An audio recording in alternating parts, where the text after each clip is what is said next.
তাদের উপরে নজিরবিহীন হত্যাকাণ্ড চালানো হলো। হাজার হাজার ছাত্রকে তারা হত্যা করলো, হাজার হাজার ছাত্র জনতা আহত হলো, তাদের চোখ গিয়েছে, হাত গিয়েছে, পা গিয়েছে, সারা জীবনের জন্য তারা পঙ্গু হয়ে গিয়েছে। এমনকি এই আন্দোলনে 30-এর উপরে শিশু শহীদ হয়েছে। পৃথিবীর ইতিহাসে এই ধরনের জঘন্য হত্যাকাণ্ড কোন শাসক করেছে এটা আমাদের নজরে পড়ে না। তাদেরকে যদি আমরা তুলনা করতে চাই তাহলে হিটলারের নাৎসিবাদের সাথে আমরা তুলনা করতে পারি।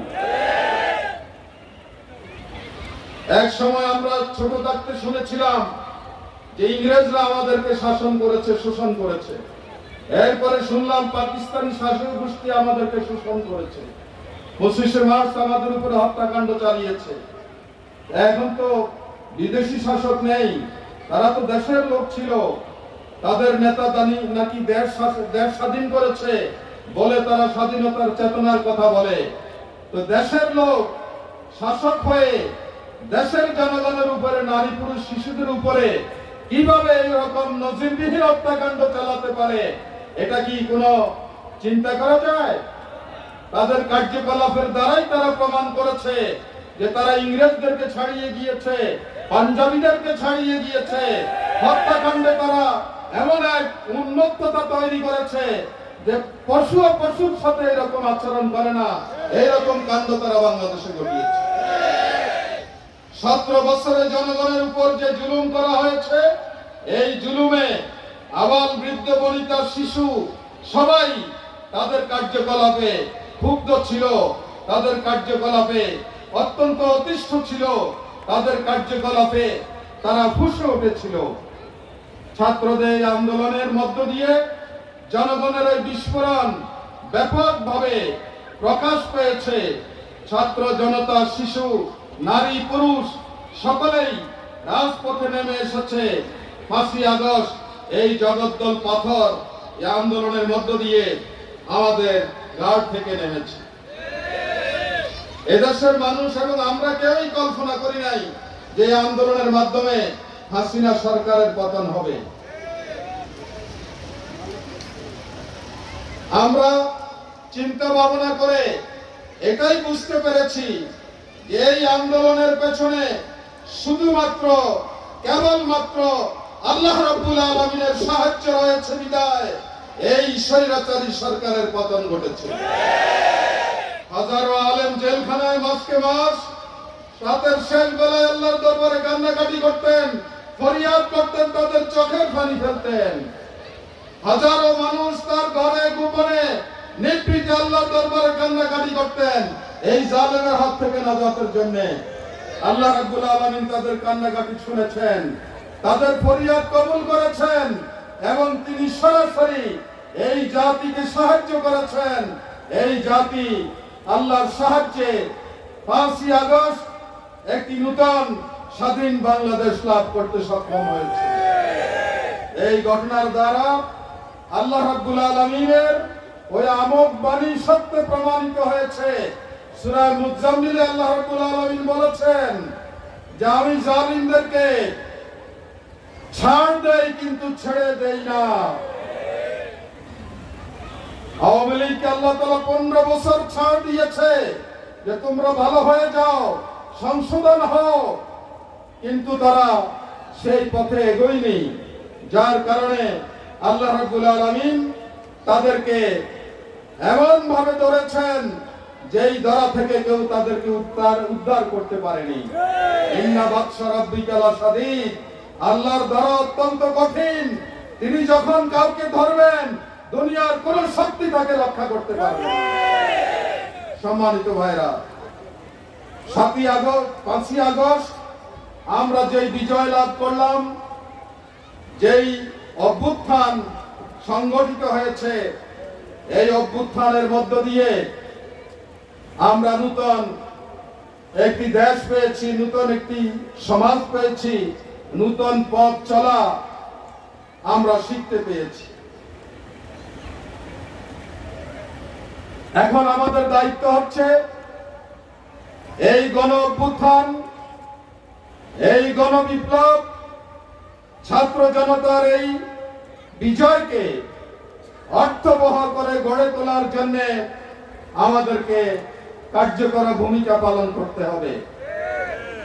জামাত ইসলামী এদেশে আল্লাহর দ্বীনের ভিত্তিতে একটি কল্যাণধর্মী ইসলামী রাষ্ট্র কায়েম করতে চায়। সেই লক্ষ্যে পৌঁছার জন্য আমাদের আরো অনেক পথ চলতে হবে। 5ই আগস্টের ক্ষেত্রে একটি ধাপ আমরা অগ্রসর হলাম। বাকি ধাপগুলো এগিয়ে আমরা যদি আরেকটি গণবিস্ফোরণ এদেশে ঘটাতে পারি এবং সেটি যদি ইসলামের পক্ষে, কোরআনের পক্ষে, দ্বীনের পক্ষে হয়, তাহলে এদেশের মানুষ সত্যিকার অর্থে মুক্তি পাবে, কল্যাণ পাবে। আমরা মনে করি মানুষের মন গড়া আইন কানুন মন্ত্রতন্ত্র মানুষের জীবনের সমস্যার সমাধান দিতে পারে না। মানুষের সমস্যার সমাধান একমাত্র দিতে পারে মানুষের ভাগ্য বিধাতা মহান আল্লাহ রাব্বুল আলামিনের বিধান, মহাগ্রন্থ আল কোরআনের মাধ্যমে। যেই সমাজে কোরআনের আইন চালু থাকবে সেই সমাজে ক্ষুধা থাকবে না, দারিদ্র থাকবে না, বেকারত্ব থাকবে না, খুন খারাপি থাকবে না, বঞ্চনা থাকবে না।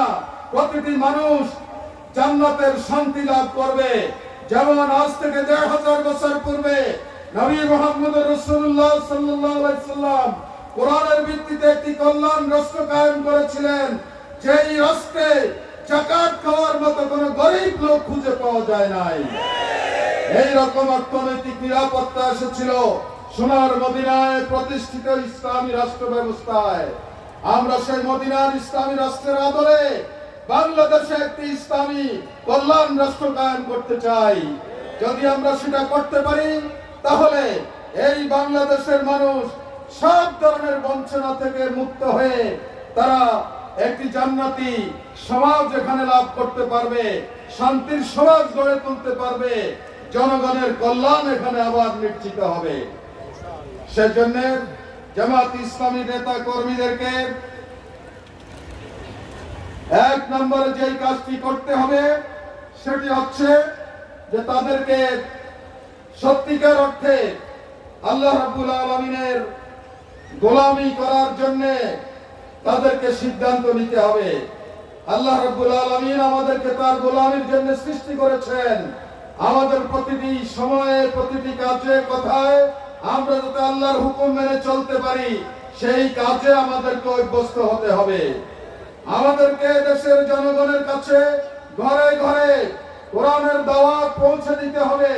কোরআনী সমাজ যে একটি শান্তির সমাজ, কল্যাণের সমাজ, বেহেশতি সমাজ, এই কথাটি প্রতিটি ঘরে ঘরে মানুষের কাছে গিয়ে তাদের কাছে তুলে ধরতে হবে, যাতে দেশের আবাল বৃদ্ধ বনিতা নারী পুরুষ কোরআনের দিকে আসে, রাসূলের আদর্শের দিকে আসে, ইসলামের দিকে আসে।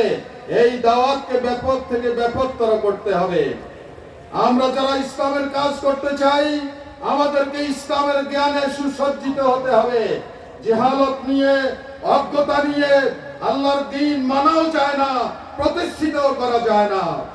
এই জন্য জামাত কর্মীদেরকে, শিবির কর্মীদেরকে ব্যাপকভাবে কোরআন হাদিস, ইসলামী বই পুস্তক পড়ে ইসলামকে জানতে হবে, বুঝতে হবে এবং সেই অনুযায়ী নিজের জীবনকে, পরিবারকে, সমাজকে, নিজেদের বন্ধু বান্ধবদেরকে গড়ে তোলার চেষ্টা করতে হবে। সম্মানিত ভাইরা, এই বাংলাদেশ আমাদের সকলের। এই বাংলাদেশকে আমরা সকলেই প্রিয় মনে করি। এই বাংলাদেশে আল্লাহ তাআলা আমাদেরকে বাছাই করে পাঠিয়েছেন, আমরা অটোমেটিক এখানে আসি নাই। সুতরাং যেই দেশে আল্লাহ তাআলা আমাদেরকে পাঠিয়েছেন সেই দেশই আমাদের দেশ, সেই দেশকে আমরা ভালোবাসি এবং এই দেশ আমরাই রক্ষা করতে পারবো। যারা বিদেশের কথায় চলে, যারা বিদেশের নির্দেশনে চলে, যারা বিদেশের কাছে যারা ধর্ণা দেয়, তারাই দেশের স্বাধীনতা, সার্বভৌমত্ব রক্ষা করতে পারবে না। এই দেশ না থাকলে যারা অন্য দেশে বাস করতে পারবে তাদের এই দেশের স্বাধীনতার কোনো দরদ তাদের কাছে নাই। আমরা ইসলামপন্থীরা, তাদের এই দেশ ছাড়া কোনো দেশ নেই। এই দেশে থাকতে না পারলে আর কেউ আমাদেরকে জায়গা দেবে না। সুতরাং এই দেশে আমাদেরকে থাকতে হবে, এই দেশকে ভালোবাসতে হবে, এই দেশের স্বাধীনতা সার্বভৌমত্বকে রক্ষার জন্য জান প্রাণ দিয়ে আমাদেরকে চেষ্টা চালাতে হবে। কোন অপশক্তি দেশের বিরুদ্ধে, জনগণের বিরুদ্ধে, এই দেশের স্বাধীনতা সার্বভৌমত্বের বিরুদ্ধে কোন ষড়যন্ত্র করলে আমরা সকলে মিলে ঐক্যবদ্ধভাবে সেই ষড়যন্ত্র রুখে দেব। আমরা কোন কারো ষড়যন্ত্রকে এখানে বাস্তবায়িত হতে দেব না। আমরা এটা বিশ্বাস করি, এই বাংলাদেশ ইসলামের বাংলাদেশ, এই বাংলাদেশ হাজী শরীয়তুল্লাহর বাংলাদেশ, এই বাংলাদেশ শাহজালালের বাংলাদেশ, এই বাংলাদেশ তিতুমিরের বাংলাদেশ, এই বাংলাদেশ হাজী শরীয়তুল্লাহর বাংলাদেশ, এই বাংলাদেশ শাহ ওলিউল্লাহ মুহাদ্দিস দেহলভীর বাংলাদেশ, এই বাংলাদেশ শাহ আব্দুল আজিজ মুহাদ্দিস দেহলভীর বাংলাদেশ, এই বাংলাদেশ হুসাইন আহমদ মাদানির বাংলাদেশ, এই বাংলাদেশ নিজামীর বাংলাদেশ, এই বাংলাদেশ সাইদির বাংলাদেশ, এই বাংলাদেশ মুজাহিদের বাংলাদেশ, এই বাংলাদেশ কামরুজ্জামানের বাংলাদেশ, এই বাংলাদেশ বীর কাসেম আলীর বাংলাদেশ, অগণিত শহীদের বাংলাদেশ, আব্দুল আজিজের বাংলাদেশ। এই বাংলাদেশ কারো দয়ার দান নয়। 1 ইঞ্চি জায়গাও বাংলাদেশে আমরা কাউকে ছেড়ে দেব না। আমরা জীবন দেব, কোন আধিপত্যবাদী শক্তির এই দেশে আমরা স্থান দেব না। কোন সাম্রাজ্যবাদী শক্তির এই দেশে আমরা অভয়ারণ্য করতে দেব না। এই দেশ চলবে দেশের মানুষের চিন্তা চেতনা, আদর্শ, বিশ্বাসের ভিত্তিতে। সেজন্য জামাত ইসলামীর জনগণকে সাথে নিয়ে সেই বাংলাদেশ গড়ার জন্য আমাদেরকে দুর্বার আন্দোলন গড়ে তুলতে হবে। নিজেদেরকে সুন্দর চরিত্রের অধিকারী করতে হবে। মানুষ যাতে কোরআনের আয়না হিসেবে আমাদেরকে দেখতে পায়। মানুষ সাহাবায়ে কেরামদেরকে দেখে নাই, এই শতাব্দীতে এই যুগে এসে জামাতের নেতা কর্মীদেরকে দেখে তারা যাতে বুঝতে পারে যে আল্লাহ রাসূলের সাহাবীরা এরকমই ছিল। এইরকম চরিত্রে, আদর্শে, জ্ঞানে, যোগ্যতায়, দাওয়াতে জনগণকে ঐক্যবদ্ধ করায়, বিভিন্ন ক্ষেত্রে মানুষের সেবা কর্মে আমাদেরকে এমন এক জায়গায় আসতে হবে যাতে দেশের জনগণ ঘরে ঘরে এই স্লোগান তুলে যে আমরা আল্লাহর আইন চাই, সত্যের শাসন চাই, আমরা কোরআনের সমাজ চাই, আমরা কোনো মন্ত্রতন্ত্রের ভিত্তিতে এই দেশকে চালাতে চাই না। এইভাবে প্রতিটি ঘরে ঘরে আল্লাহর দ্বীন প্রতিষ্ঠার দুর্গ গড়ে তুলতে হবে। এই দায়িত্ব আমাদের উপরে আল্লাহর নবী দিয়ে গিয়েছেন। এই দায়িত্ব সাহাবায়ে কেরাম পালন করেছেন, সালফে সালেহিন পালন করেছেন। আজকের এই সময়ে এসে এই দেশের সর্বস্তরের জনতাকে নিয়ে, আলেম ওলামা পীর মাশায়েখকে নিয়ে আমরা এমন একটি দুর্ভেদ্য আন্দোলন গড়ে তুলতে চাই, এমন নজিরবিহীন ঐক্য আমরা প্রতিষ্ঠিত করতে চাই যে ঐক্যের বদৌলতে সব ধরনের জাহিলিয়াত, পাপাচার, অন্যায়, জুলুম, দুর্নীতি দূর হয়ে যাবে এবং এখানে কোরআন ও সুন্নাহর ভিত্তিতে একটি সোনালী সমাজ কায়েম হবে। তার মধ্য দিয়ে কার্যত বাংলাদেশ স্বাধীন, সার্বভৌম, অর্থবহ বাংলাদেশ রূপে গড়ে উঠবে। আল্লাহ তাআলা আমাদেরকে মাথা ঠান্ডা রেখে ধৈর্যের সাথে সেই লক্ষ্যে এগিয়ে যাওয়ার, নিজেদেরকে গড়ে তোলার তৌফিক দান করুন। এই আবেদন আপনাদের কাছে রেখে আবারও আপনাদেরকে আন্তরিক ধন্যবাদ জানিয়ে আমি আমার কথা এখানে শেষ করছি। হাযা মা ইনদি ওয়াল ইলমু ইনদাল্লাহ আলাইহি তাওয়াক্কালতু ওয়া ইলাইহি উনীব। আসসালামু আলাইকুম ওয়া রাহমাতুল্লাহি ওয়া বারাকাতুহু। আলহামদুলিল্লাহ।